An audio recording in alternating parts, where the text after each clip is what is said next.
राधा राधा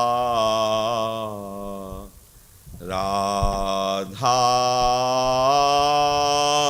श्री राधा राधा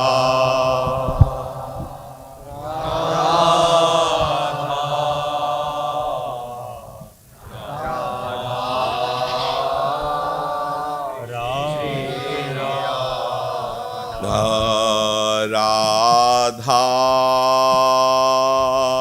राधा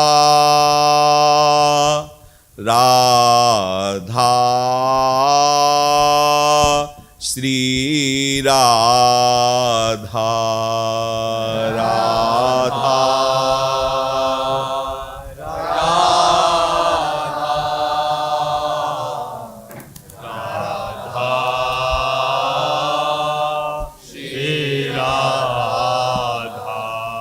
सच्चिदानंद रूपाय विश्वोत्पत्त्यादि Hathaway तापत्रय विनाशाय श्री कृष्णाय वयं नुमः। कृष्णाय वासुदेवाय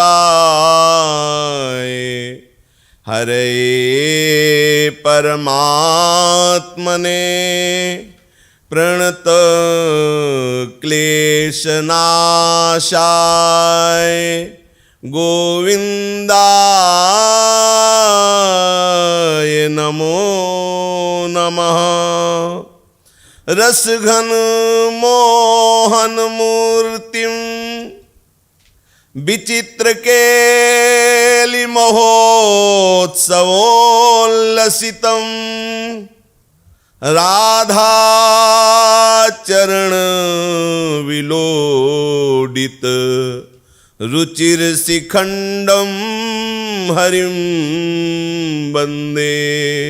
राधा चरण विलोडित रुचिर शिखंडम हरि वंदे। श्री राधा वल्लभ लाल की जय। बहुत सुंदर कुमुद कल्हार कुंद एवं मंदार पुष्प खिले हुए हैं। संपूर्ण ब्रज शोभा से युक्त है। मानो संपूर्ण ब्रज नगरी को 84 कोस को बंधनवारों से सजाया गया हो, ऐसे शोभामयी प्रकृति है। क्योंकि अनंत ऐश्वर्यों के स्वामी प्रभु स्वयं बाल लीला कर रहे हैं। प्रातःकालीन बेला है। सुंदर शंख ध्वनि, हरे नाम कीर्तन, भगवान नाम गायन, ये सब हो रहा है। भगवान महिमा गायन, क्योंकि ब्रजपुरी साक्षात प्रभु का निज धाम है। श्री नंद बाबा महल में पधारते हैं। नारायण देव की पूजा स्थली से प्रातःकालीन बेला है और समीप आए तो देखा कि लाला के जगाने के लिए मैया आई हुई है, पर वो जगा नहीं पा रही। लाला की उस सुखद निद्रा को देख करके बार बार भाव विभोर हो जाती है। बाबा नजदीक आए और 2 पुष्प हाथ में थे जो भगवान नारायण के प्रसादी थे। एक बलराम जी के माथे पे ऐसे स्पर्श कराया और एक लाल जी के मस्तक पर, और कहा अभी तक जगाया क्यों नहीं है? लालन को जगाइए। देखो प्रभु की मंगला हो गई। प्रातःकालीन बेला में सब ब्रजपुर में नाम कीर्तन हो रहा है, भगवत लीलाओं का गायन हो रहा है, और अभी ये बलराम और श्री कृष्ण सो रहे हैं। ब्रजेश्वरी श्री लालजू को जगा रही है। यशोदा जी श्री लालजू को जगा रही है। प्रात भयो जागो गोपाल, प्रात भयो जागो गोपाल। नवल सुंदरी आई बोलत तुम ही सब ब्रज बाल, नवल नवल सुंदरी आई बोलत, तुम ही सब ब्रजबाल। प्रात भयो जागो गोपाल, रात भयो जागो गोपाल। देखो परम पवित्र बेला है, लाला जगो। 9 सुंदरियां गोपियां आ रही हैं तुम्हारे मुखचंद्र का दर्शन करने के लिए। मैया बार बार जगा रही है।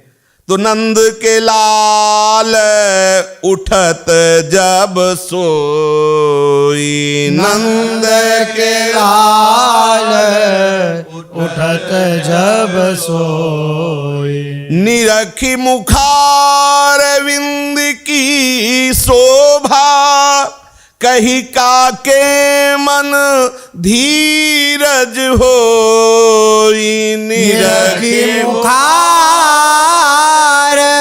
विंद की शोभा, कही काके मन धीरज हो। नंद के लाल उठत जब सोई, नंद के लाल उठत जब सोई। आंख मलते हुए बाल गोविंद जो उठ रहे हैं, आलस्य युक्त मुखार बिंद जम्हाई लेते हुए बोले, कही काके मन धीरज होई। कौन ऐसा है जो बाल गोविंद की उठने की छवि को देखकर धैर्य धारण कर सके। मुनि मन हरत जुवती जन के तिक, रतिपति मान जात सब खोई। मुनि मन हरत जुवती जन के तिक, रतिपति मान जात सब खोई। ईसद हास दंत दुति बिगसती, मानिक मोती धरे जनु पोई। ईषद हास दंत दुति बिगसती, मानिक मोती धरे जनु पोई। श्री लालजू महाराज जब उठ रहे हैं तो उनकी ऐसी शोभा है कि बड़े बड़े जो योगींद्र मुनींद्र हैं उस शोभा को देखकर अपने मन को नहीं रोक सकते। फिर ये युवती जन, ब्रज युवती जन, ये तो प्रेम की मूर्ति है साक्षात। इनकी महिमा कैसे वर्णन करे कि लालजू की उस शोभा को देखकर इनकी क्या दशा होती है। रतिपति साक्षात काम मूर्छित हो जाए, ऐसी शोभा श्री लाल जी की है। लालजू जब उठते मैया कहती देखो बहुत देर से जगा रही थी और अब भी तुम आलस नहीं छोड़ रहे, तो हंस देते हैं लालजू। तो लालजू के हंसने पर ओठों के बीच में जो दांत की चमक है ऐसी लग रही है जैसे मोतियों की लड़ी हो, सुंदर छोटी छोटी दंत पंक्तावली। मानो लाल ओठ माणिक्य है और छोटे छोटे दांत मोती हुए हैं, ऐसे लग रहे गुथे हुए मोती। नागर नवल कुंवर वर सुंदर, मार्ग जात लेत मन गोई। नागर नवल कुंवर वर सुंदर, मार्ग जात लेत मन गो। सूरदास प्रभु मोहन मूरति, सूरदास प्रभु मोहन मूरति, ब्रजवासी मोहे सब लोई। ब्रजवासी मोहे सब लोई। ओ नंद के लाल उठत जब सोई, नंद के लाल उठत जब सोई। चतुर्शिरोमणि सौंदर्यता के समुद्र श्री लालजू का जब मुख धो करके मैया उनको कलेवा करवाने के लिए ले जाती, तो उस चाल को देखकर, उनके रूप को देखकर आंगन में आई जो ब्रज युवती है, ब्रजवासी जन सब मोहित हो जाते हैं, क्योंकि प्रभु मोहन है, मोहन मूर्ति है। ब्रजवासी आसक्त चित्त हो जाते लालजू की शोभा देखकर। मैया लालजू को विराजमान करके सुंदर सामने चौकी विराजती है और बाल भोग पवाती है। पहला काम, उठाते ही मुख प्रक्षालन और बाल गोविंद है ना। कमल नयन हरि करो कलेवा, कमल नयन हरि करो कलेवा। माखन रोटी सद्य जम्यो दधी, माखन रोटी सद्य जम्यो दधी। भांति भांति के मेवा, भांति भांति के मेवा। कमल नयन हरि करो कलेवा, कमल नयन हरि करो कलेवा। खारिक दाख चिरौंजी किसमिस, खारिक दाख चिरौंजी किसमिस। उज्ज्वल गरीब उज्ज्वल गरीब बादाम। सफरी सेव छुहारे पीस्ता, सफरी सेव छुहारे पीस्ता। जे तरबूजा नाम, जे तरबूजा नाम। कमल नयन हरि करो कलेवा, कमल नयन हरि करो कलेवा। अरु मेवा बहु भांति भांति है, अरु मेवा बहु भांति भांति है। सट रस के मिष्टान, रस के मिष्टान। सूरदास प्रभु करत कलेवा, सूरदास प्रभु करत कलेवा। रीझे श्याम सुजा, विजय श्याम सुजा। कमल नयन हरि करो कलेवा, नयन हरि करो कलेवा। कमल नयन श्री हरिजू के सामने सुंदर चौकी में माखन रोटी और तुरंत का ताजा दही, भांति भांति के मेवे जैसे खजूर है, दाख है, अंगूर है, चिरौंजी है, किशमिश, नारियल और फल, सफरी, बादाम, सेव, छुहारा, पिस्ता, तरबूज, ये सब बहुत से पदार्थ मैया एकत्रित करके, कुछ खट्टे, कुछ मीठे, कुछ कसैले, कुछ चटपटे, कुछ तीखे, कुछ नमकीन, ऐसे छहो रस पदार्थ लाला को भावपूर्वक मैया जैसे पवार ही पाया, दाऊ दादा के साथ आचमन किया। लाला को आचमन करा, बाबा देख रहे हैं पर मैया में कोई उत्साह नजर नहीं आ रहा। बाबा ने यशोदा मैया से कहा कि इस समय तुम्हें इस दशा में देखने पर प्रतीत होता है कोई भारी संकट हुआ है जो आप हमें बता नहीं रहे, क्योंकि लाला को पवाते समय, लाला को उठाते समय आप में जो मुझे आनंद दर्शन होना चाहिए वो आनंद दर्शन नहीं हो रहा। और इस तरह आपके हृदय में आनंद ना होना, एक ही केवल बात हो सकती है, लाला के विषय में कोई अनिष्ट की आशंका या कोई अनिष्ट हुआ है, क्योंकि लाला के सिवा आपके आनंद का विषय और कोई है नहीं। तो क्या हुआ हमारे कन्हैया को जो तुम उदास देख रहे हो? ब्रजरानी का विमना होना, विस्मित होना, उद्विग्न होना, चंचल होना, यह दिखाई दे रहा था। बाबा ने उनके मुख पर जब देखा तो बाबा ने पूछा कि राम की कोई अनिष्ट की बात है या कृष्ण की, बलराम या कृष्ण की क्या अनिष्ट बात हो सकती है? क्योंकि बिना राम बलराम के अनिष्ट के आपके मुख में ऐसी भावभंगियां नहीं होती। कहा बालकों के अनिष्ट की आशंका से ये सब नहीं है, क्योंकि आपने और ब्रजवासियों ने पहले ही आदेश कर रखा है कि देहरी के बाहर नहीं जाएंगे, तो देहरी के बाहर उस दिन से गए नहीं है, तो अनिष्ट की कोई आशंका तो है नहीं।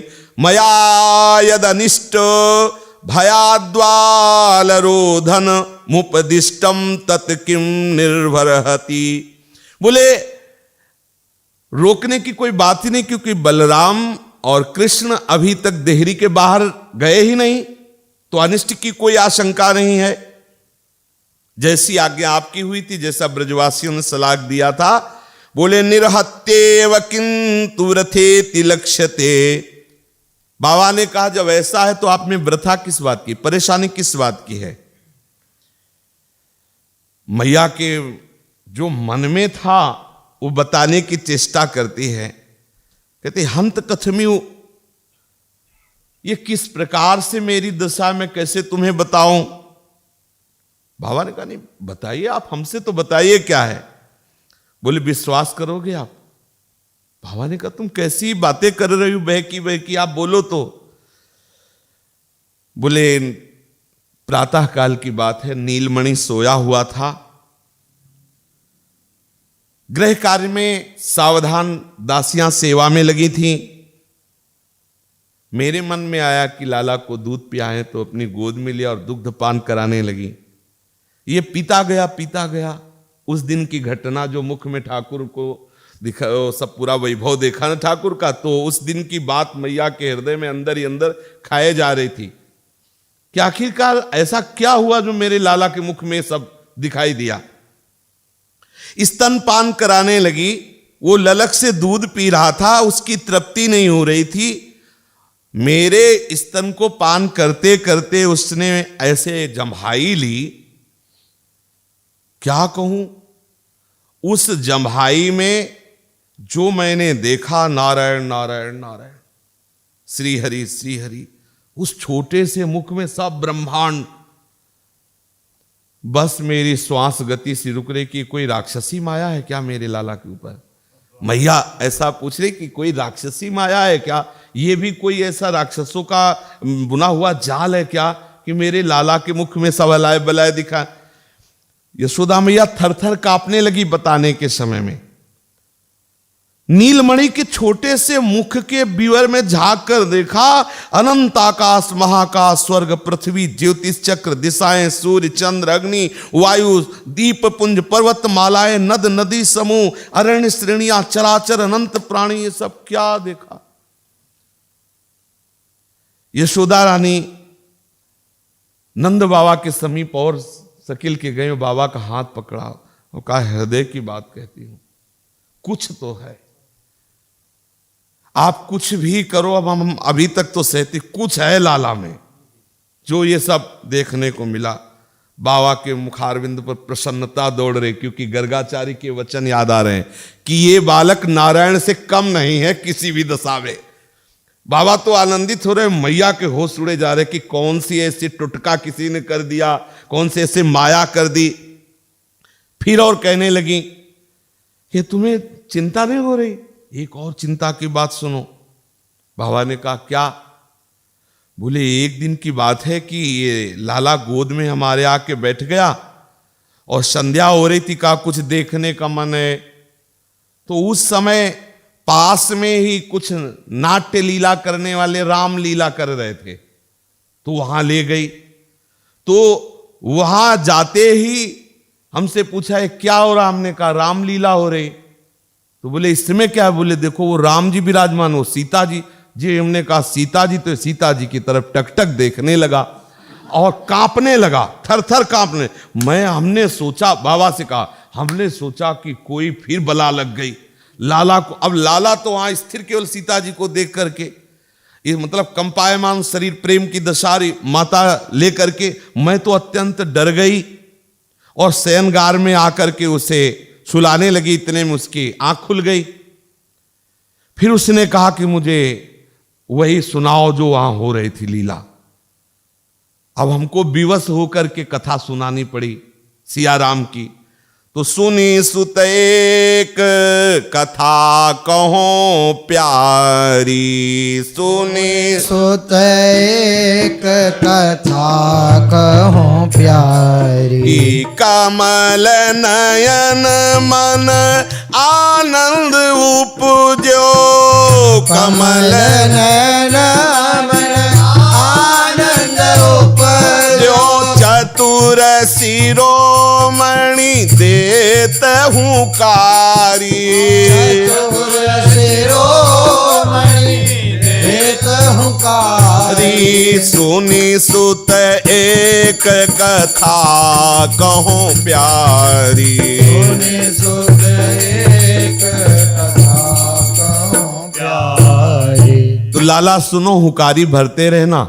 एक अयोध्या के महाराज दशरथ जी थे, उनके पुत्र प्रकट हुए। दशरथ नृपति हुतो रघुवंशी, ताके प्रगट भये सुत चारी। दशरथ नृपति हुतो रघुवंशी, ताके प्रगट भये सुत चारी। तीन में मुख्य राम जो कहियत, जनक सुताता की बर नारी। दिन में मुख्य राम जो कहियत, जनक सुताता की बर नारी। लाला, चक्रवर्ती सम्राट महाराज दशरथ के 4 पुत्र हुए। उनमें सबसे बड़े मुख्य थे राम जी। और राम जी का विवाह हुआ विदेह नंदनी श्री जानकी जी से। और तात बचन लगी राज तजो, तीन अनुज घरनी संग भय बन चारी। तात बचन लगी राज तजो, तीन अनुज घरनी संग भय बन चारी। धावत कनक मृगा के पाछे, राजीव लोचन परम उदारी। धावत कनक मृगा के पाछे, राजीव लोचन परम उदारी। लाला, दशरथ जी ने तो प्रातः काल आनंद पूर्वक राज्याभिषेक की बात की, लेकिन वो उल्टा देखो, समझो, स्वयं भगवान जहाँ है, दशरथ जी पुलकित हो रहे कि कल प्रातः काल हमारे राम राजा बनेंगे। पूरी प्रजा आनंद मगन है। लेकिन मंथरा को नहीं सुहाई दिया। कैकेयी जी की बुद्धि बदल दी और जहां सुबह राज्याभिषेक होना था वहां 14 वर्ष का वनवास। लाला ऐसे भूंकारी भर रहे और मैया कथा सुना। और ये बात मैया नंद बाबा को बता रही कि उस दिन क्या हुआ कि जब हमने बताया कि जब वो वनवास में गए तो एक घटना घटी, एक सोने का मृग आया। तो जानकी जी ने कहा इस सोने के मृग को मार के लाओ। तो राम जी उसके पीछे गए। इतने में जानकी जी को रावण हरण कर ले गया। रावण हरण सिया को कीनो, सुनी नंद नंदन नींद निवारी। रावण हरण सिया को कीनो, सुनि नंद नंदन नींद निवारी।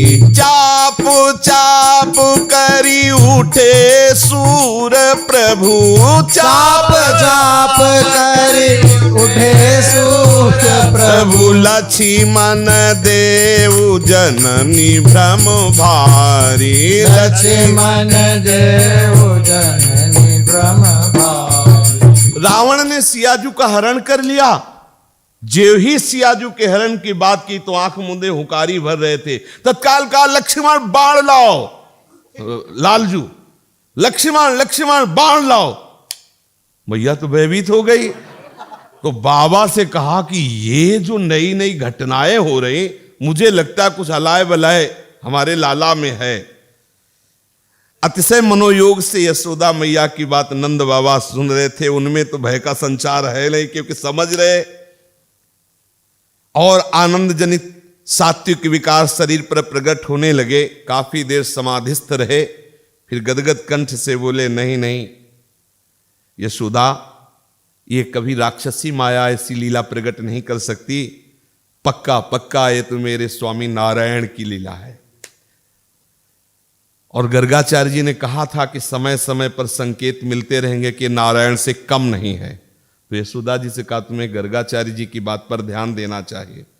और आज से जो अभी तक नियम लागू था कि बिना आज्ञा के घर से बाहर नहीं जाएंगे, आज से पूरी छूट। मैं समझ गया कि मेरे नारायण हर समय इनके साथ है। आज से मेरे लाला को कोई रोक टोक नहीं, कहीं भी जा सकता है। बाबा ने छूट कर दी। यशोदा जी का सारा संताप जाता रहा गर्गाचार्य जी की बात का स्मरण करके। श्री कृष्णचंद्र अग्रज बलराम के साथ पूरे ब्रज में कहीं भी जा सकते हैं, बाबा ने छूट कर दी। अभी तक था कि तोरण द्वार देहरी तक केवल, आगे नहीं जाएंगे, ऐसी आज्ञा थी। लालजू मानते भी रहे। और बगल में ही जो दरवाजे से गोष्ठ था, छोटे छोटे बछड़ों के साथ खेलने वाली लीला, अब तो पूरी छूट हो गई। तदेव सारामस्य तस्य निरोधे विधीयमाने बहिर्विजीहि सिरते चातीव तदुपजीवनता मासन्ने योग माया तदानुकूल्याय किंचित प्रपंचितवती। योग माया ने विचार किया कि अगर ऐसे ही बंद रखेंगे हमारे प्रभु को तो लीला कैसे होगी। अभी तो बहुत लीलाएं होनी, भक्तों को आनंद देना है। तो योग माया ही मानो जिह्वा पे बैठ के नंद बाबा के बोल दी कि आज से कोई भी लाला के ऊपर बंधन नहीं है। प्रतिबंध हटा कि ब्रजवासी ग्वाल वालों में और आनंद की लहर हो गई कि अभी तो आंगन में जाके खेलना होता था, अब आंगन से बाहर लाला आएगा और हम सबको खेलने को मिलेगा। नंद बाबा तो भगवान नारायण की आराधना के लिए चले गए। यशोदा मैया सारा गृह कार्य करके कुछ आए हुए अतिथियों को दान पुण्य कर रही थी। श्री लालजू महाराज धीरे से गए गौशाला में, एक बहुत सुंदर बछड़े को समीप जाकर के ऐसे दुलार करने लगे। लालजू का स्पर्श प्राप्त होते ही बछड़ा तो जैसे मां की गोद में आ जाए ऐसे आ गए, और लालजू से ऐसे गोद में ले लिए और बैठ गए बछड़े को ऐसे, बछड़ा भी गोद में ऐसे। लालजू धीरे धीरे हाथ ऐसे फिरा रहे हैं। उनके कर कमल का स्पर्श होते ही और भी हजारों जो बछड़े थे वो सब आके घेर लिए कि ये सौभाग्य। लालजू ऐसे दुलार कर रहे हैं। उस बछड़े को मैया एकांत से देख रही है कि कर कमल से तो ऐसे करते ही हैं, जब वो जैसे किसी भी गाय बछड़े को आप ऐसे करो तो और ऐसे मतलब दुलार पूर्वक गर्दन कर देते। तो लालजू अपने अधरों से उसके मुख में चुम्बन ले रहे, बछड़े को चुम्बन कर। देवता लोग आकाश में देख करके बार बार बलिहार जाते कि इनका चुम्बन, ये तो उचित जुवति जल पायो आलिंगन चुम्बन परिरम्भन उचित जुवति जल पायो। देखो ब्रज के बछड़ा को भी मिल रहा है, वो जो बड़े बड़े योगियों के ध्यान में नहीं आते उनका चुम्बन आलिंगन बछड़े को भी प्राप्त हो रहा है। गोवत्स महाआनंद में श्री लालजू की गोद में अपना सिर दिए हुए है।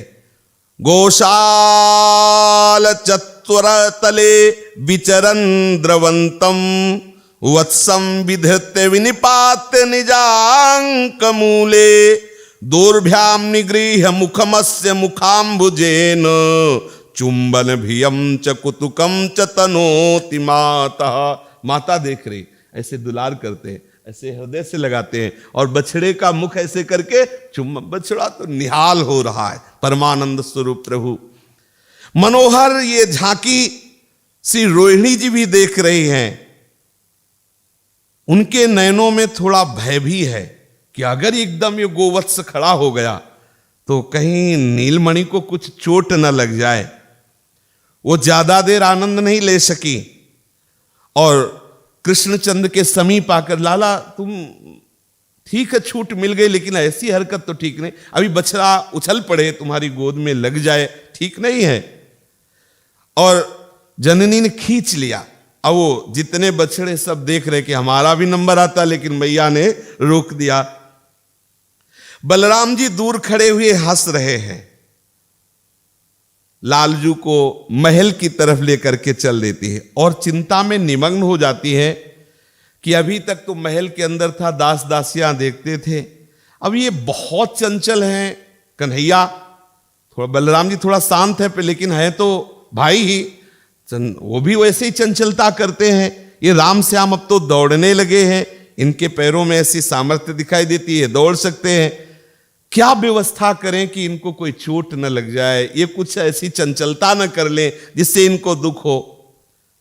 दोनों माताएं परस्पर ये विचार करती हैं, अब क्या किया जा सकता है। अभी तक तो घर के अंदर थे, पुत्र को सुरक्षित रखने के लिए वो विचार कर रही है।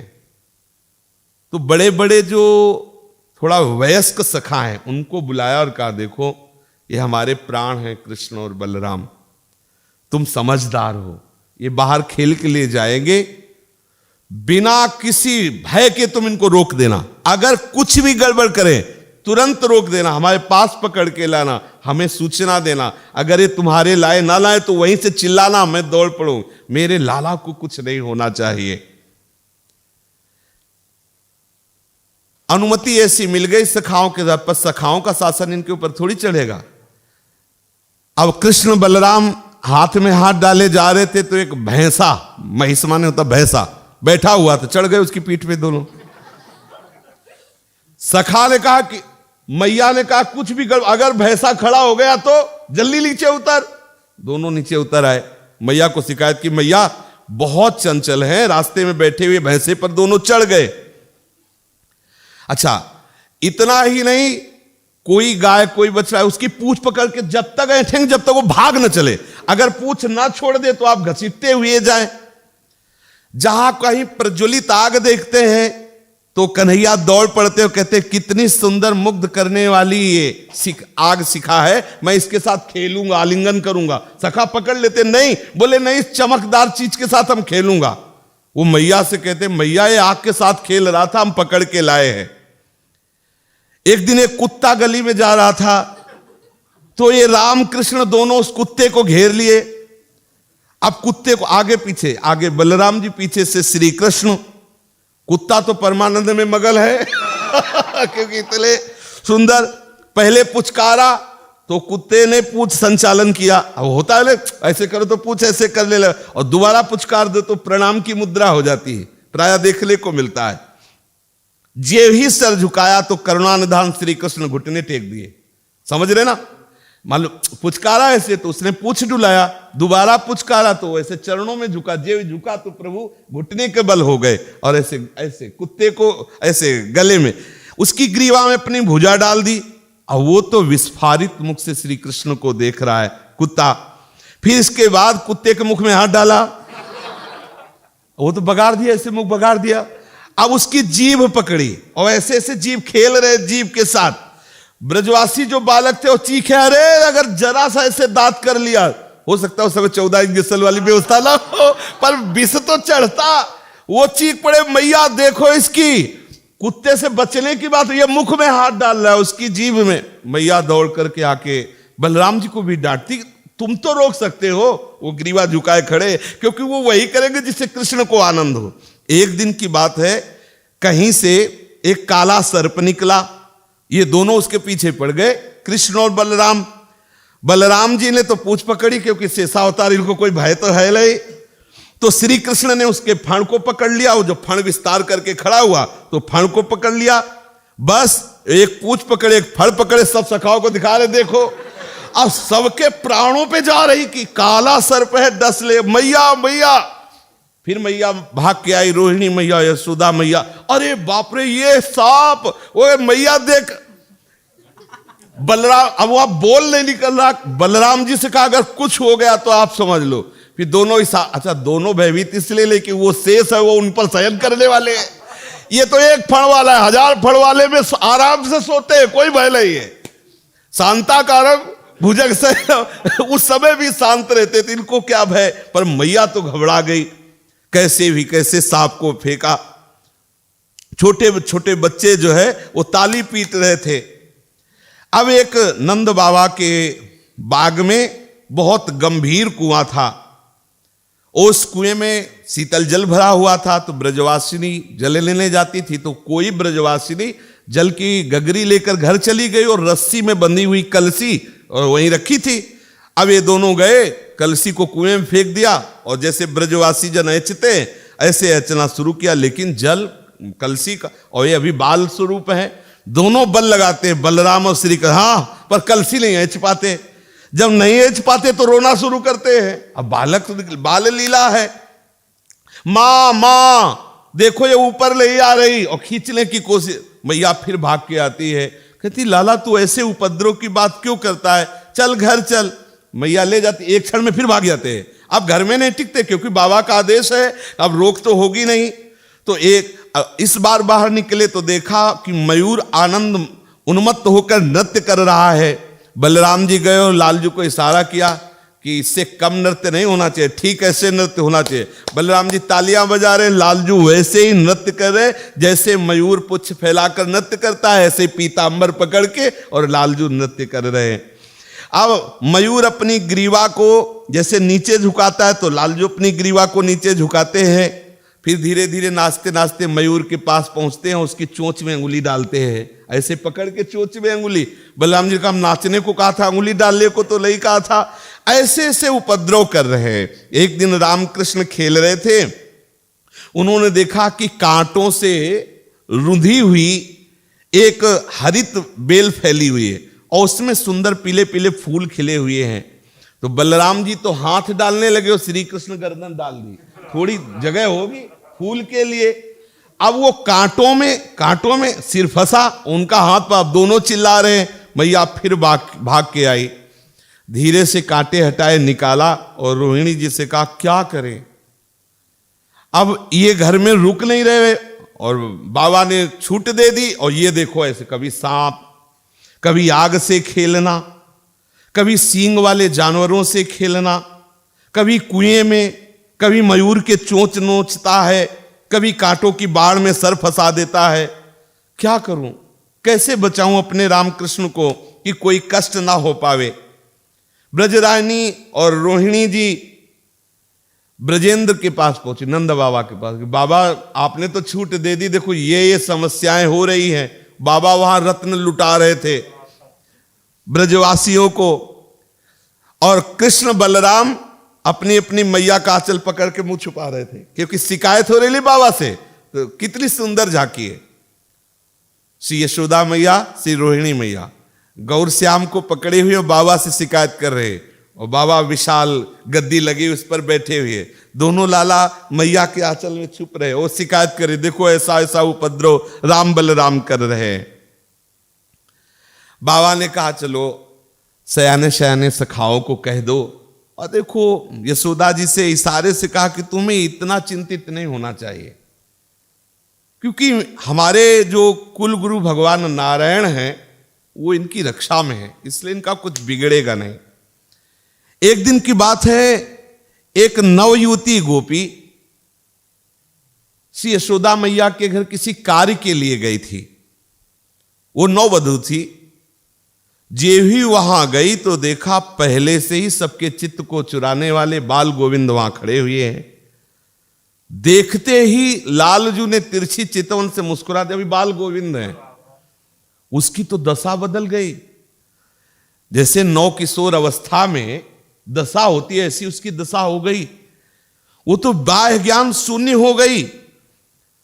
अब वो आई थी जिस कार्य के लिए वो तो भूल गई, यहां तो कार्य दूसरा हो गया। नंद नंदन की लाडली जू भी कहती, इस बात को स्वीकार करती हैं।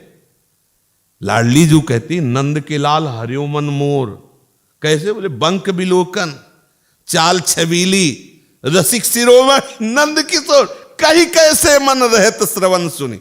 अखिल सौंदर्य माधुर्य समुद्र की सार से लाडली जू कह रहे कि कि वैसे इनकी कटाक्ष बांके बिहारी की बांकी कटाक्ष ऐसी है, कहीं कैसे मन रहत श्रवण सुनी। अब वो तो बावरी किस लिए आई थी उसको कुछ पता नहीं, तो कुछ सखियां उससे पूछती हैं, जो अब उसको सुध नहीं, बाहर निकली, क्या बात हो गई, क्या आश्चर्यमयी बात हो गई, कुछ तो बोल।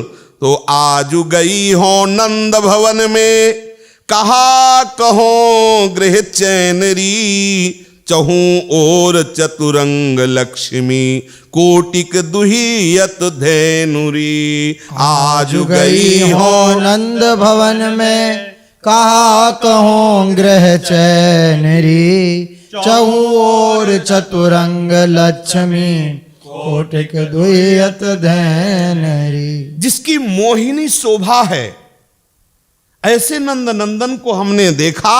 शोभा सिंधु अंग अंगन प्रति, बरनत नाहिन और री, जित देखो मन भयो तितई को, मनो भरे को चोर री। शोभा सिंधु अंग अंगन प्रति, बरनत नाहिन और री, जित देखो मन भयो तितहि को, मनो भरे को चोर। बरनो कहा अंग अंग शोभा, भरी भाव जल राशिरी, लाल गोपाल बाल छवि बरनत, कवि कुल करी है हासरी। बरनो कहा अंग अंग शोभा, भरी भाव जल राशिरी, लाल गोपाल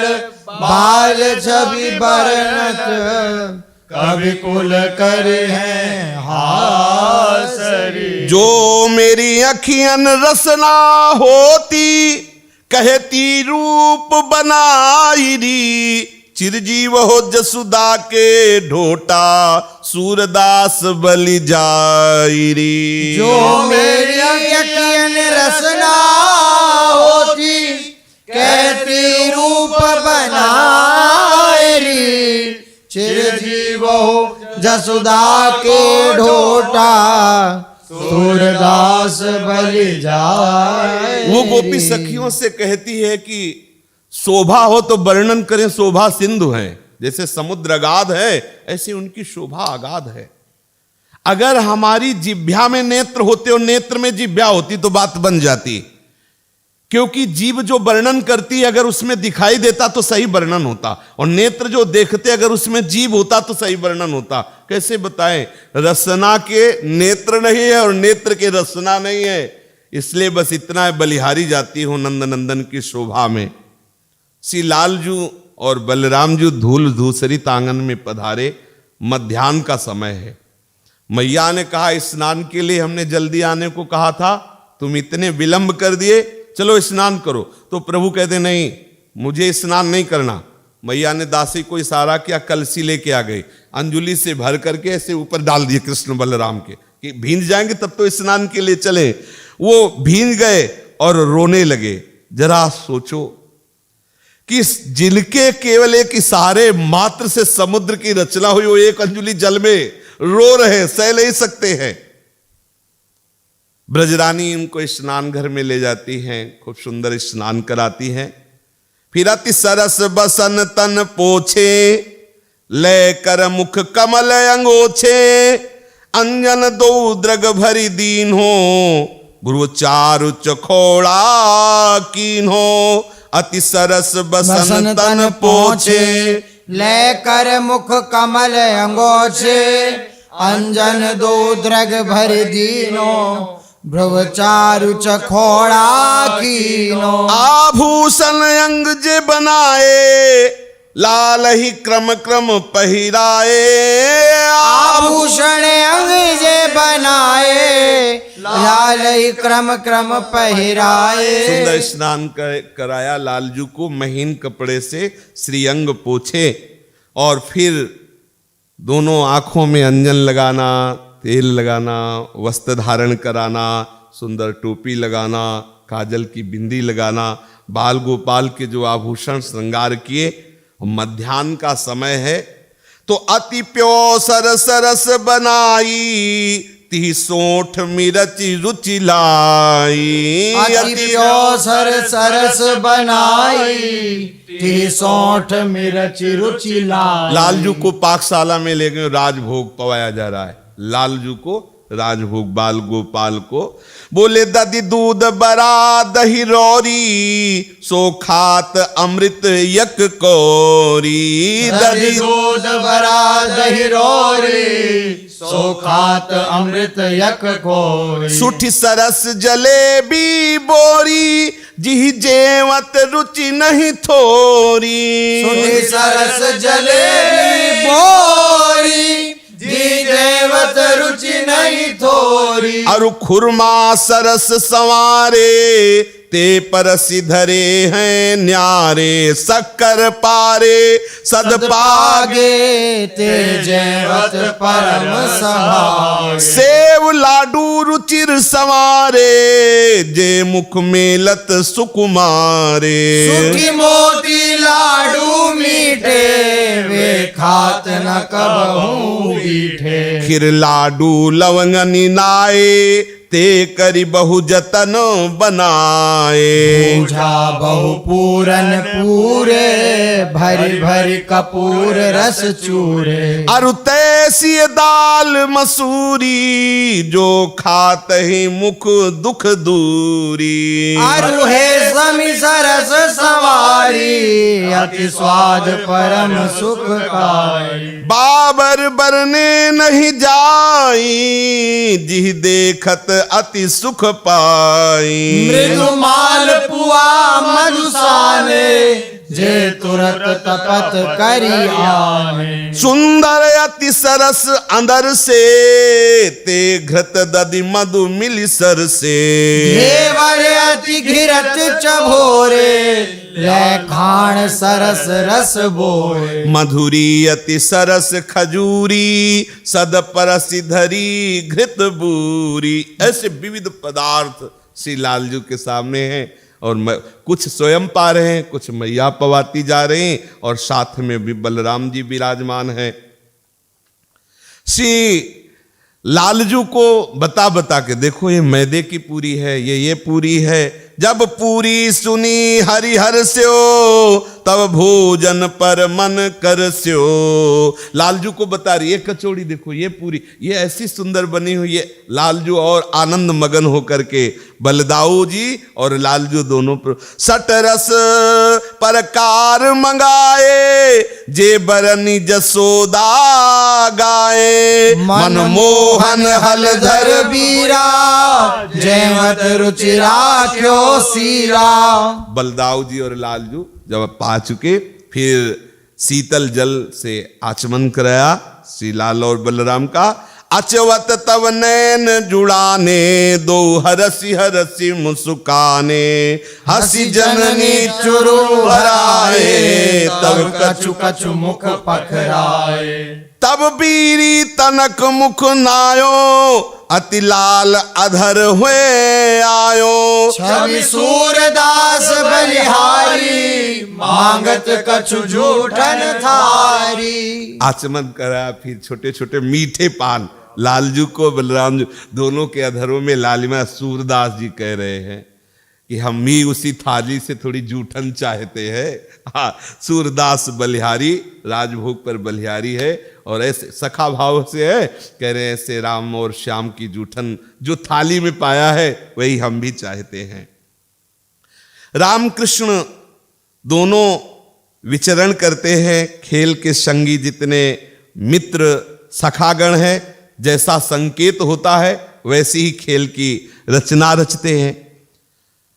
अब गिने नहीं जा सकते इतने सखा साथ हो रहे हैं लालजू के, और सब में प्रधान नायकत्व तो श्रीदाम का है, श्रीदामा का।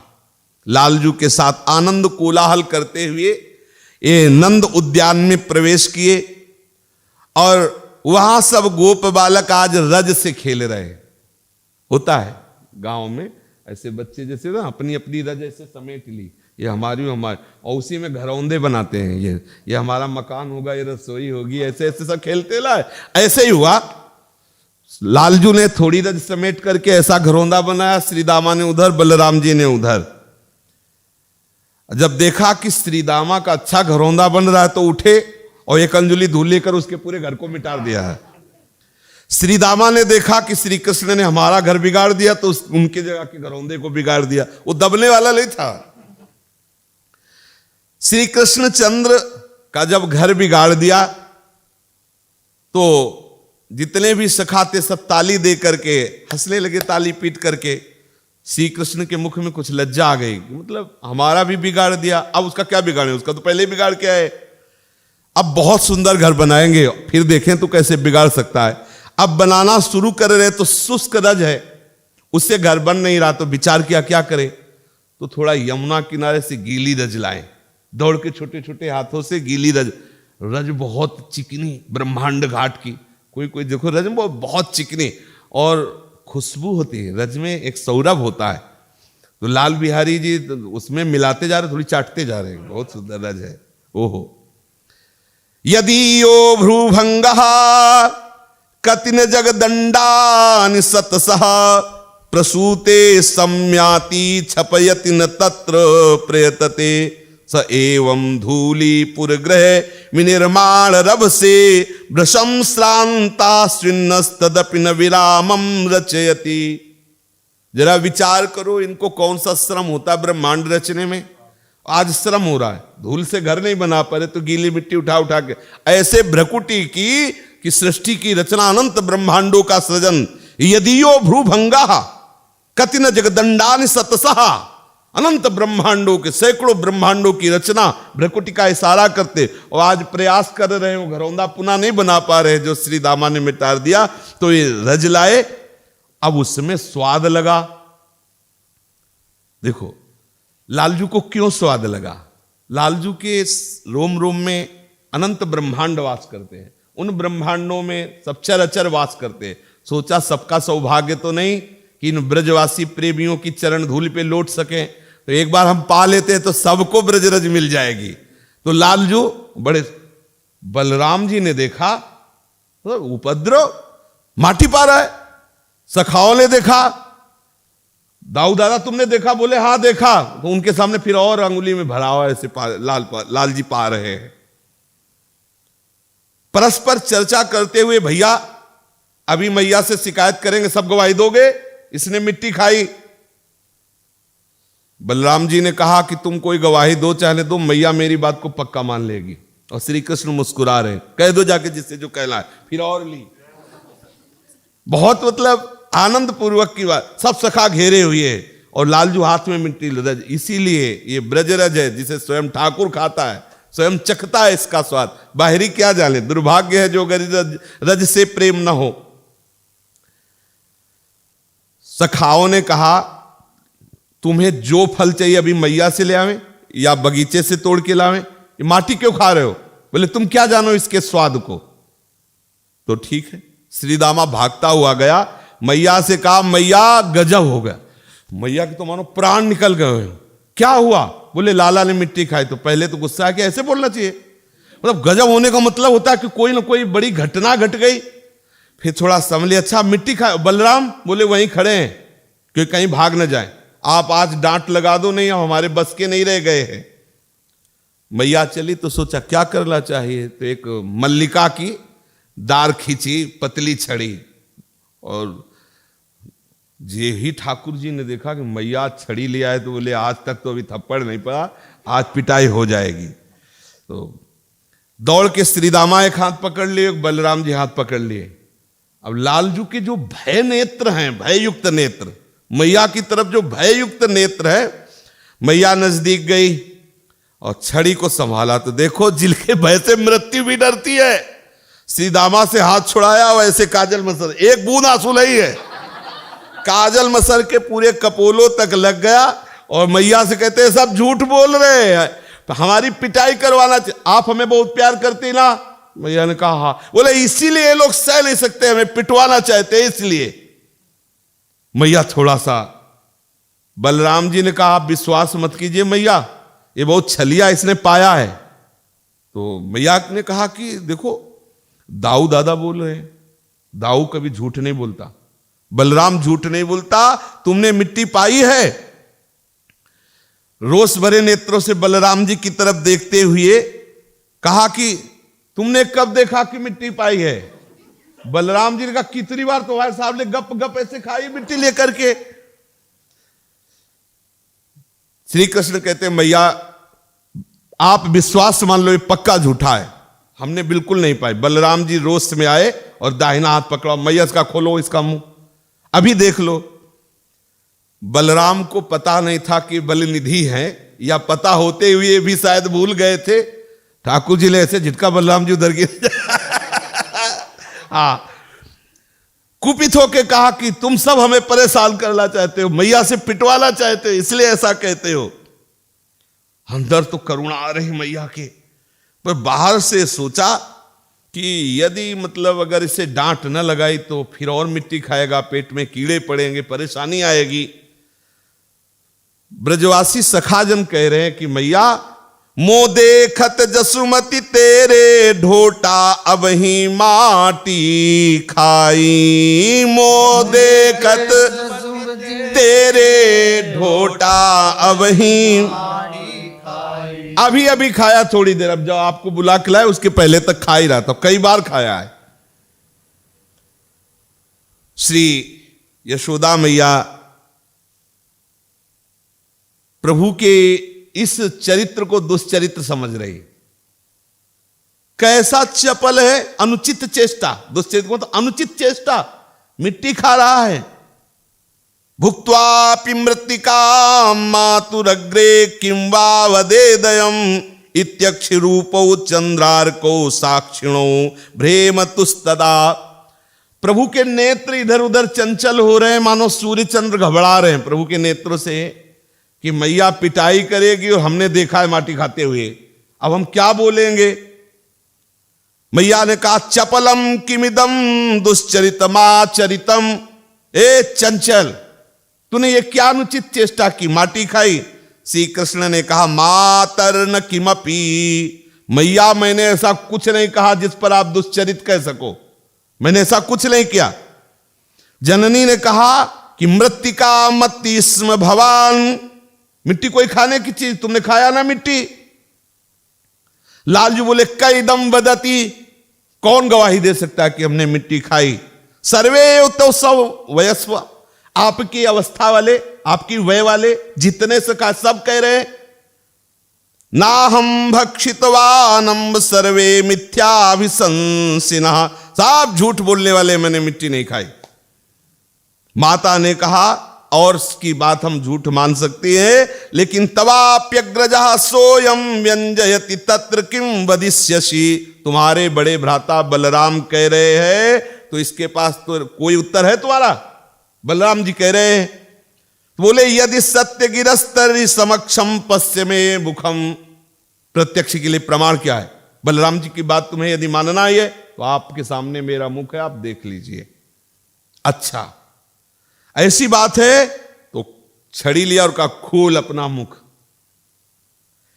यशोदा जी लालजू के मुख में देख रहे कि कहां रज है, तो वहां देखा रज ही रज है, अनंत ब्रह्मांड पृथ्वी फिर शुरू।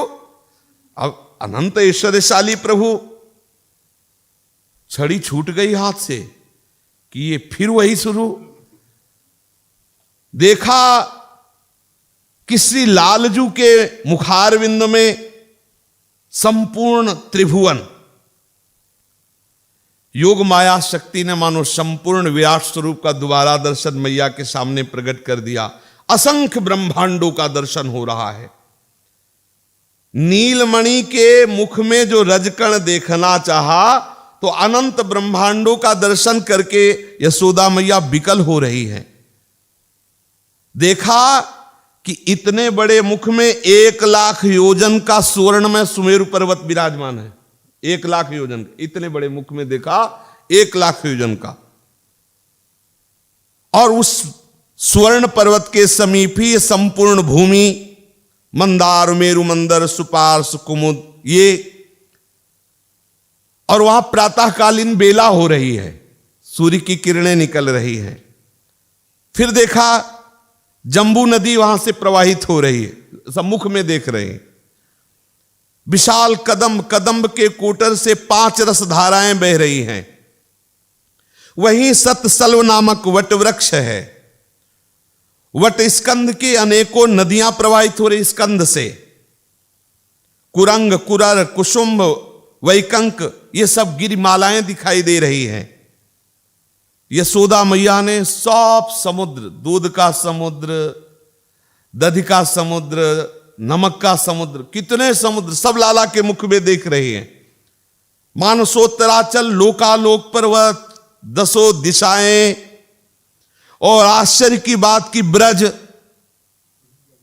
और आश्चर्य की बात नंदगांव, और आश्चर्य की बात नंद बाबा और यशोदा मैया भी, और आश्चर्य की बात लाला भी। लाला के मुख में ये सब। मैया छड़ी तो फेंक दिए, बार बार के सब क्या देख रही हूं। सा तत्र ददसे विश्वम जगत स्थास्मुम चखम दिशा साद्रदीपाब्दि भूगोलम सवाग्निंदु तारकम। देख रही मैया, सब पूरा अनंत ब्रह्मांड लालजू के मुख में है। करते साट गिरति नहीं जानी भुजा छाणी अकुलानी। व्याकुल हो गई। हरि हरि हरि नारायण नारायण नारायण। ये मैं लाला के मुख में क्या देख रही हूं? कहीं मेरी बुद्धि तो नहीं खराब हो गई है? लगता है कोई सिद्धि है मेरे लाला में। कई तरह के प्रश्न उठ रहे हैं। गोद में उठाकर लालजू को चलना चाहती, फिर अंदर से घबरा जाती है। जननी का मन वो दृश्य पूरा समा गया जो अभी विराट स्वरूप मुख में देखा, पर सोचती किससे कहूं। ब्रजेंद्र तो गोष्ठ गए हैं, मन विक्षिप्त होता जा रहा है। ऐसे करके लालजू के मुख को ढक दिया। अब मैं नहीं देखना चाहती, इसके मुख में इतना बड़ा बड़ा सब ब्रह्मांड दिखाई दिया। यशोमती जी व्याकुल हो रही है। ब्रज सुंदरियां और ब्रज सखा दूर से देख रहे, लेकिन अन्य किसी को कुछ दिखाई दे रहा, पता भी नहीं चल रहा कि वो क्या रहा है। छड़ी गिर गई, कंपायमान हो रही है।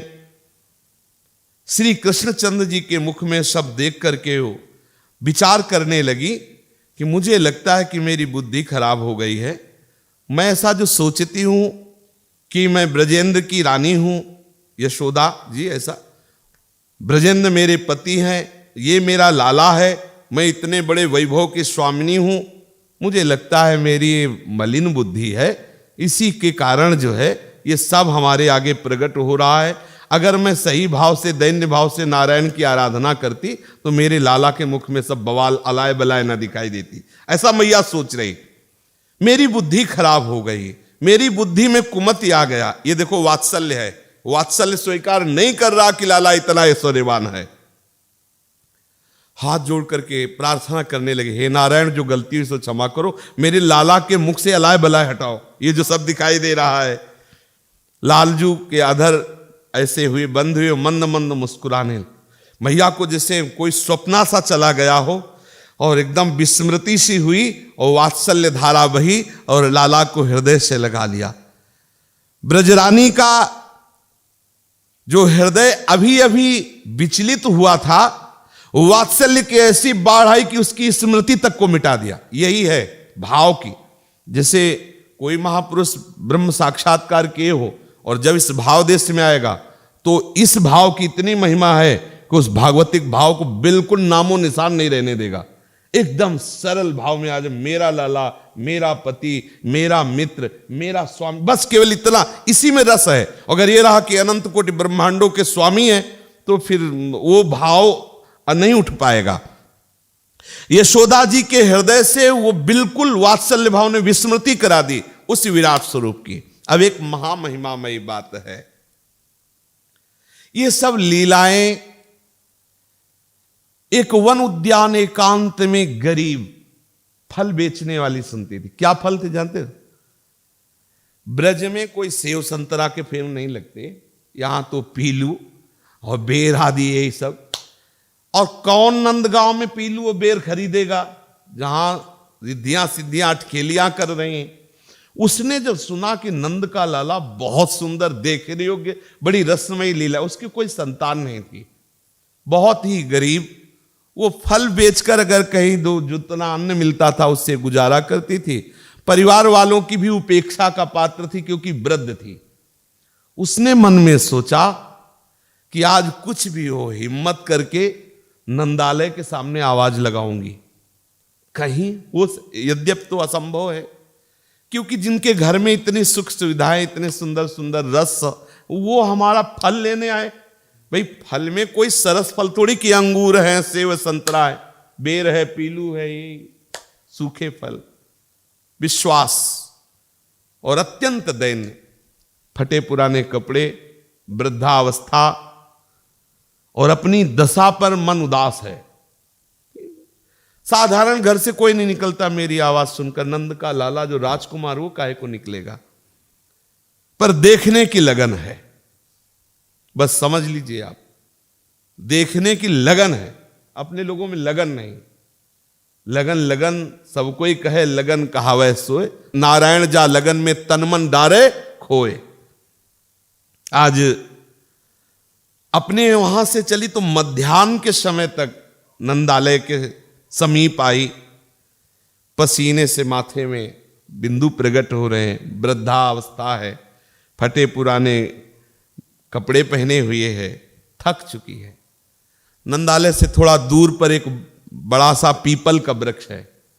पीपल के वृक्ष के नीचे बैठी सोच रही है कि कितनी जोर से पुकारूंगी, दम नहीं, वृद्धावस्था है।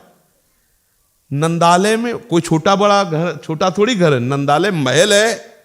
कहां होंगे लालजू, कैसे मेरी पुकार सुनेंगे? फिर भी आवाज देनी चाहिए। मन में ऐसे निश्चय करके जब थोड़ा शीतलता से हिम्मत आई तो आवाज लगाई, फल ले ले फल। और कोई सुनने वाला थोड़ी। जहां रिद्धियां सिद्धियां अटकेलियां कर रही, वहां बेर और पीलू के फल खरीदने कौन आवे? कोई गोप बालक, कोई गोप उसके समीप नहीं आया। उसने मन में निश्चय किया कि चाहे अब जीवन व्यतीत हो जाए, फल बासी हो जाएंगे तो फिर तोड़ लाऊंगी, लेकिन अब यहीं बेचूंगी। किसी दिन तो देखो, एक एक चेष्टा पर ध्यान दीजिए। लगन इतनी पक्की होनी चाहिए कि प्यारे चाहे जितने जन्म बीते, अब आपके सिवा कोई नहीं। देखो ये प्यार का विषय है, एकदम इसमें समर्पण होना पड़ेगा, इसमें कूदना पड़ेगा। आप देखो, दैन्यता, लगन और दृढ़ निश्चय। बिना मुख देखे नहीं जाऊंगी। अश्वत्थ के पत्ते चंचल हो गए, मानो इशारा कर रहे हो कि तू चिंता मत कर, मैं गवाही देता हूं बहुत करुणामय है। क्योंकि अश्वत्थ भगवान का स्वरूप है, पीपल का वृक्ष। मानो वो कह रहा हो कि नहीं नहीं तू चिंता मत कर, वो अपार कृपा सिंधु हैं, वो जरूर आएंगे, तू चिंता मत कर। अनादिकाल से भटका हुआ जीव अपने प्रीतम, हमारे असली प्रीतम प्रभु हैं। ये तो सब नाटक माया का है, और ऐसा माया का नाटक है कि असली प्रीतम को अंगूठा दिखा देते, अपने लोग जाओ अब नहीं मानते तुम प्रीतम, और दूसरों को मान लेते हैं। क्या ऐसा हो सकता है कि लाला मेरे सामने आवे और दोनों हाथ फैला के फल मांगे? क्या लाला ऐसा हो सकता है कि मुझे मैया कहे? गरीब हूं, न रूप है, न भजन है, न कोई संपत्ति है, और वो मुझ जैसी अभागिनी को आके मैया कहे? क्या ऐसा हो सकता है कि लाला आकर मैया कहकर मेरी गोद में बैठ जाए? वो ऐसी कामना कर रहे, पर फिर निराश हो जाती कि इतने भाग्य मेरे कहाँ कि नंद का लाला जिसकी इतनी महिमा है, वो आकर मुझे मैया कहे, मुझे भागिनी को मेरी गोद में बैठ जाए। ऐसा नहीं हो सकता। बार बार ऐसे प्रश्न आते हैं और बार बार हिम्मत आती है, नहीं नहीं, अब कुछ भी हो, एक बार तो हम प्रयास करेंगे कि मुझे मैया कहे। क्षेत्र वाटिका कहते हैं खलिहान को, गांव भाषा में खलिहान, जहां धान और अन्न आदि एकत्रित किया जाता है, उसे सफाई करके निकाला जाता है। लालजू धीरे से नजर बचा करके पहले खलिहान में गए और वहां अन्न राशि को देख रहे हैं। इतने में वो आवाज लगाती है, फल ले ले फल। लालजू विचार करते हैं कि पहले चल के देखना चाहिए कि क्या क्या फल में बेचती है। फिर अगर कोई बात कहेगी तो अन्न राशि जमा है, यहां से अन्न राशि उसे मूल्य में दे देंगे। रुंझुन रुंझुन नूपुरों की झनकार करते हुए कमर की करधनी और पीतांबर सब फहरा रहा है बाल गोविंद दौड़ते। जे ही देखा, अब वो तो देखने वाला ही जाने कैसा होता है, वाणी की सामर्थ्य थोड़ी पर। और फिर उसके लिए जो इंतजार कर रहा हो, मतलब, और फिर जिसको आशा ना हो कि क्या मुझ मंद भागनी के सामने वो आएंगे बुलाने पे। अब भाई घर में कुछ कमी हो तो हो, वहां तो एक से एक रस, एक से एक फल, कि वो फिर रूखे सूखे ये बेर और पीलू खरीदने आएंगे। पर आए, जैसी भावना की थी ठाकुर जी आए। चंचल नेत्र हैं ठाकुर जी की कि कहीं कोई मुझे देख ना ले। जानते हो क्यों देख ना ले? क्योंकि इसको एकांतिक सुख देना है। अगर देख लिया कोई सखा आ गया, मैया आ गई, तो इसकी जो जो भावना है वो हम पूर्ण नहीं कर पाएंगे। नजदीक गए, ऐसे खड़े हैं। ऐसे खड़े होने का मतलब है कत्ल कर दे। कमर में हाथ है, विशाल नेत्र, करुणा बरसार है, और वो बावरी तो केवल नेत्रों से पान कर रही। सौंदर्य समुद्र, मतलब कल्पना भी नहीं कर सकते कितना आनंद उसको होता है, जिसको स्वप्न में भी झांकी हो जाती है। वास्तविक कहने को अलग बातें होती है। फिर उसे होश आया कि अरे अवसर है, बात कर बात। वो अंदर से फल बेचने वाली ने, क्या अवसर है, बात कर। कहा, लाला तुम्हें फल चाहिए, इनमें से कौन सा फल चाहिए? लाला ऐसे मुस्कुराते हुए देख रहे, इतना बोल रही और बस लाला की तरफ फिर देख रही तो बिथुरी अलकै रही मुख पर बिनही बयन सुभाई। देखी कंजन चंद के बस मधुप करत सहाय। सजल लोचन चारु नासा परम रुचिर बनाई। जुगल खंजन करत अबनति बिच कियो बनराय। अरुण अधरनि दसन झाई कहो उपमा थोरी। नील पुट बिच मनोमोती धरे बंधन बोरी। सुभग बाल मुकुंद की छवि बरनिका पे जाई। भ्रकुटी पर मसी बिंदु सो है सके सूर न गाई। लालजू की बाल शोभा पर पलके चलाना भूल गई। फिर थोड़ा हिम्मत किया, बाह्य ज्ञान हुआ। लालजू भी वैसे ही उसको देख रहे हैं जैसे वो लालजू को देख रहे। लालजू ने अपनी दक्षिण भुजा उठाई और कहा, वो फल चाहिए। अतुल सौंदर्य देख करके वो तो मुग्ध हो रही है। जैसे लालजू जब बोले कि ये फल, ये बेर, ये पीलू, अमृत मानो झर रहा हो। लालजू बोल रहे तो मानो अमृत झर रहा हो। उसने कहा कि लाडले लाल, देखो हम गरीब हैं, हम बिना मूल्य के नहीं देंगे। तुम कुछ मूल्य दो तब तुम्हें फल दे। लालजू ने कहा, मूल्य भी तुझे चाहिए? तो देखो हम गरीब हैं, हम इसी के सहारे हैं, हमें तो मूल्य चाहिए। तुझे मूल्य चाहिए, क्या मूल्य दूं? और रुंझुन रुंझुन करते भाग पड़े। और जो खलिहान में जमा धान थे ना, अपनी अंजुली में उठाए, अंजुली कितनी छोटे छोटे करके वाले, और भाग पड़े फिर फल लेने के लिए। अब कितने रह गए भागले में। नजदीक आए और कहा कि ले रही ये। तो उसने कहा, लालन देखो तो इसमें है क्या? 2-4 अंगुलियों की यहां जो दब रह गए थे वो धान वही केवल रह गए, और तो सब गिर गए क्योंकि दौड़ रहे बाल गोविंद वो सब। छोटी सी टोकरी में पीले बेर, सरस पीलू, ऐसे फल सजाए हुए। उसने कहा कि इस तुम्हारे पास मूल्य तो रहा नहीं ना, कहां अनाज है तुम्हारे पास? लालजू फिर ऐसे खड़े हो गए। दिव्याति दिव्य मधुर रस धारा बह रही उनकी प्रत्येक भाव भंगियों में। फल बेचने वाले ने कहा, एक मूल्य दोगे क्या? तो कहा, मां कह के हमारी गोद में आ जाओगे। कि तुम बहुत डरते हुए कि मलिन वस्त्र और कोई देख लेगा तो तुम मुझे मैया कहकर मेरी गोद में आ। और बाल गोविंद ठाकुर जी, हाँ ये तो कह दूंगा ऐसा, एरी मैया, देखो ऐसा कह के और दौड़ के गोद में बैठ जाते हैं फल बेचने। अब उसको कैसा अनुभव हो रहा है ये तो वही जान सकता है, तो वाणी का विषय ही नहीं है।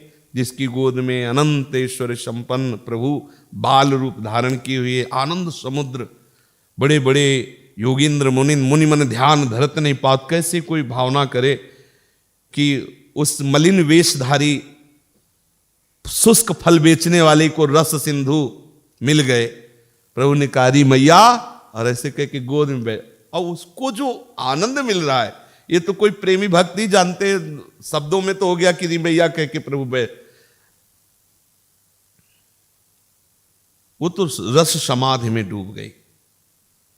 फिर लालजू खड़े होने की चेष्टा करते हैं, लेकिन भाव में वो भी डूबे हुए। काफी देर तो फिर लालजू को लगा अगर कोई सखा आ गया तो वो इसके भाव को जानेगा नहीं, डांट देगा कि अरे तू ऐसे मलिन वस्त्र धारण करने वाली लाला को अपने गोद में बैठा ले हुए है। उतावली भरे स्वर में कहा, मूल्य तो दे दिया ना, फल दे दे, मूल्य तो दे दिया ना। तो कह रही थी मैया कह के गोद में बैठ जा, तो बैठ गया, फल दे दे। धीरे से छोड़ते तो नहीं बल रहा था, पर अब लालजू जब ऐसे फल लेने के लिए किया ना, तो जो धान्य थे ना वो गिरे। तो जे भी लालजू के पीतांबर में कि तुम जो जो फल चाहो। और एक तो कोई रस वाले, तो वो जैसे देने वाले वैसे ही लेने वाले, देने वाले भाव में डूबे। तो अब देखो लेने वाले ऐसे कि बिदुराली छिलका खवा रही तो वाह वाह करके खा रहे।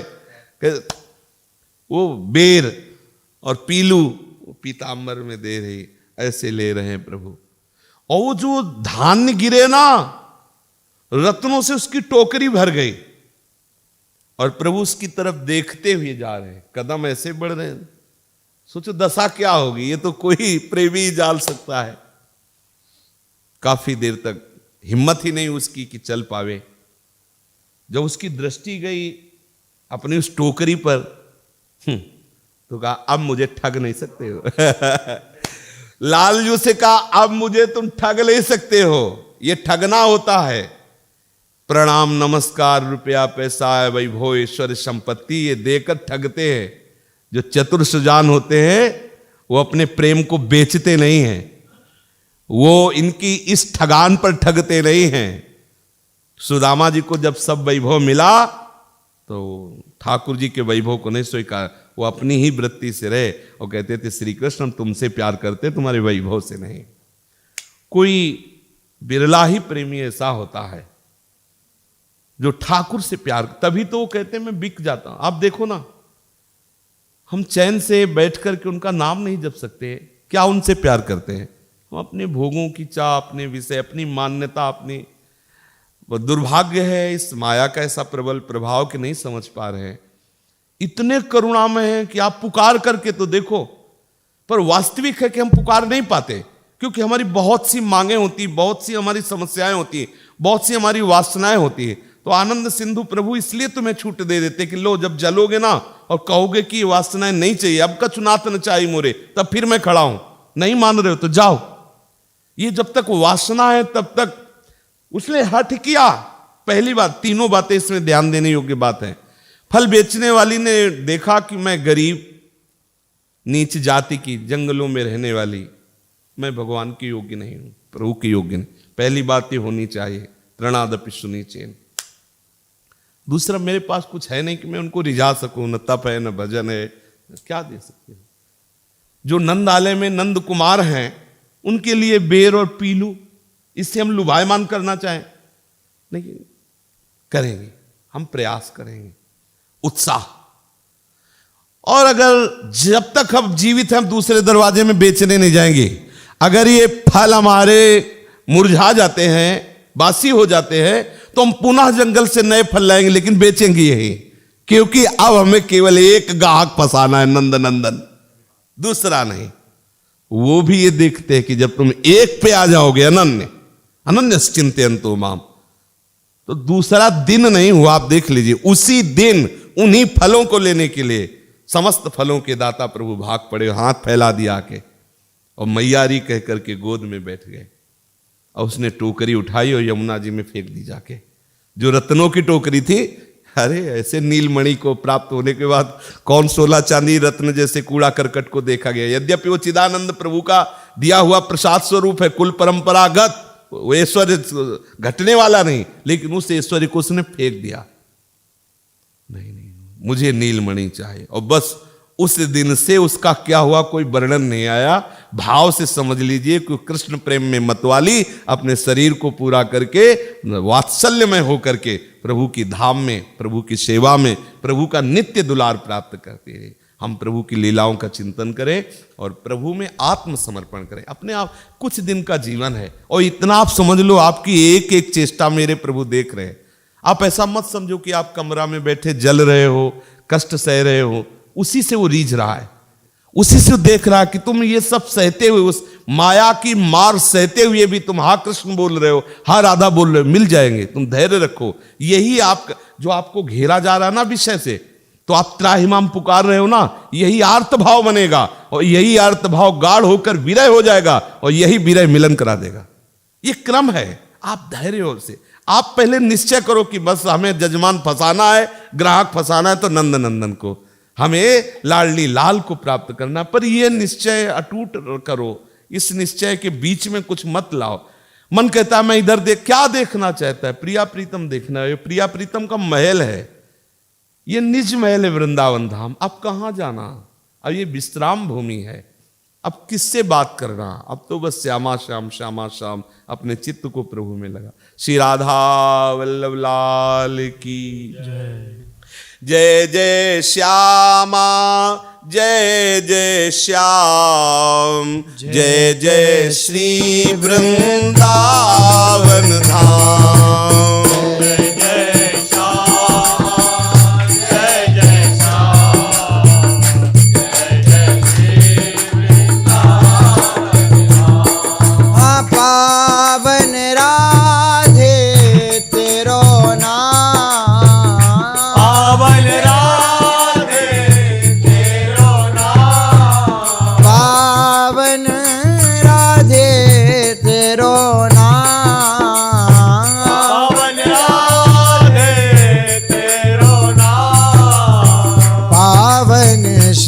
वृंदावन धाम, पावन श्री वृंदावन धाम। जय जय श्यामा, जय जय श्याम, जय जय श्री वृंदावन धाम। जय जय श्यामा, जय जय श्याम, जय जय श्री वृंदावन धाम। मेरी श्यामा मेरो श्याम, मेरी श्यामा मेरो श्याम, मेरी श्यामा मेरो श्याम, मेरी श्यामा मेरो श्याम। मेरो श्री वृंदावन धाम। मेरो श्री वृंदावन धाम। जय जय श्यामा, जय जय श्याम, जय जय श्री वृंदावन धाम। जय श्यामा, जय जय श्याम, जय जय श्री वृंदावन। श्री राधा राधा राधा राधा, राधा राधा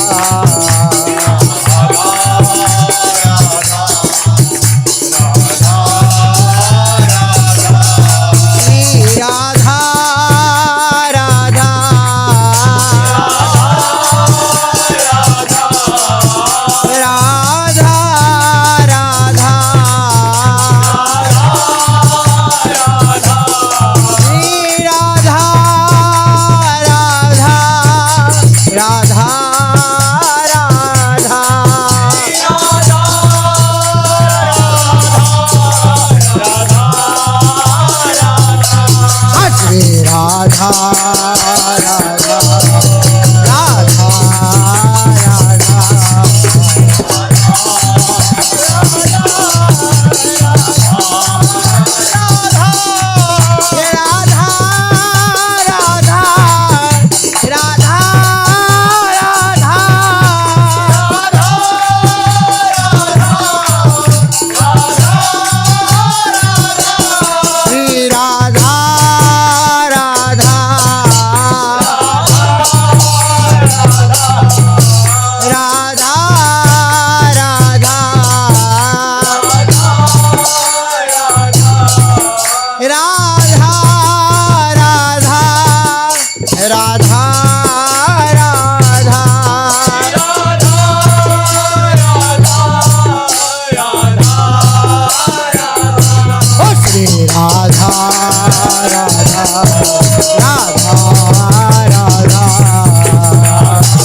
श्री नवनिवृत्त निकुंज विलासी श्री राधा वल्लभ लाल की महाप्रभु श्री हरिवंश चंद्र जी महाराज की श्री हित सेवक जी महाराज की समस्त सहचरी वृंद की श्री वृंदावन धाम की श्री यमुना रस रानी की समस्त संत हरि भक्तन की श्री सद्गुरुदेव भगवान की जय जय श्री राधे श्याम जय जय श्री राधे श्याम जय जय श्री राधे श्याम जय जय श्री